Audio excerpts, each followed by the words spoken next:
The courtroom was silent that morning, except for the sound of a single gavel striking down.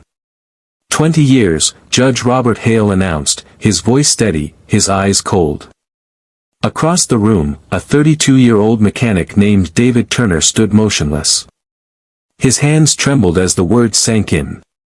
20 years. For a nonviolent theft of a car part worth less than $1,000. To the judge, it was just another case, another man with a record, another decision made according to the book. But to David, it was the day his life ended. If you believe true kindness always finds its way back, please tap the like button now and subscribe to support more stories like this.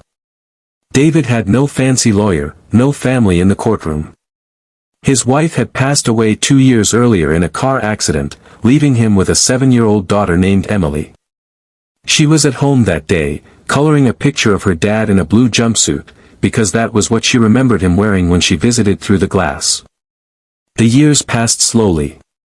Judge Hale went on with his career, earning promotions, awards, and the quiet respect of his peers.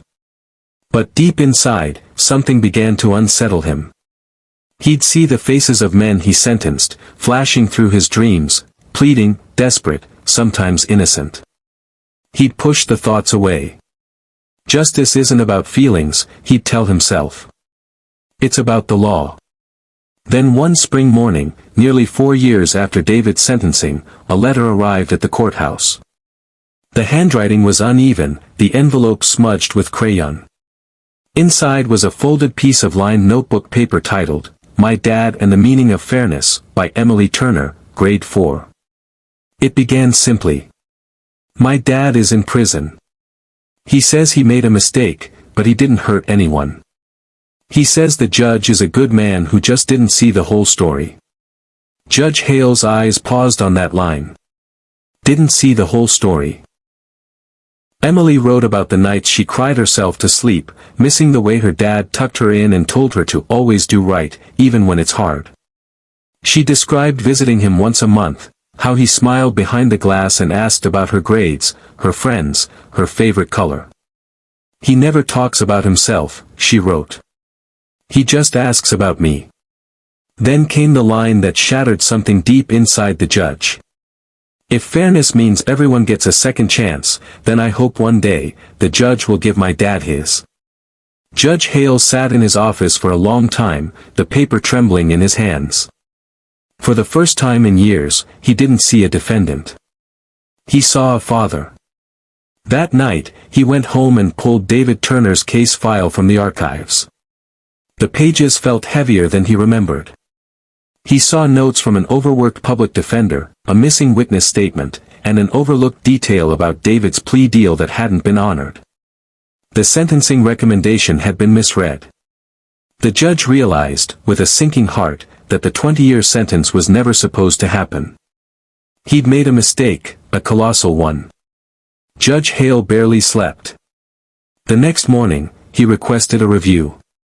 The legal process was complicated, full of red tape, but he persisted. This isn't about saving face, he told his clerk. It's about saving a man's life. 6 months later, the day finally came. David Turner was brought back into the same courtroom, looking older, thinner, but somehow still dignified. The judge's voice cracked as he spoke.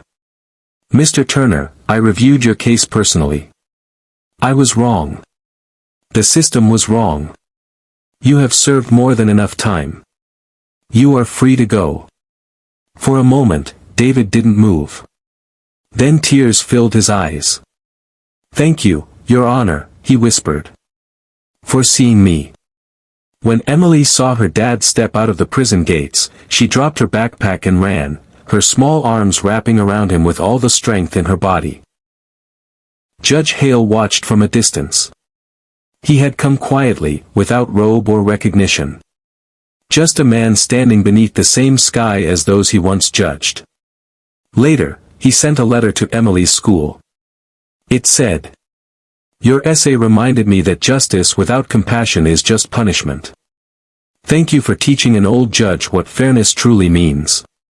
We'd love to hear your story.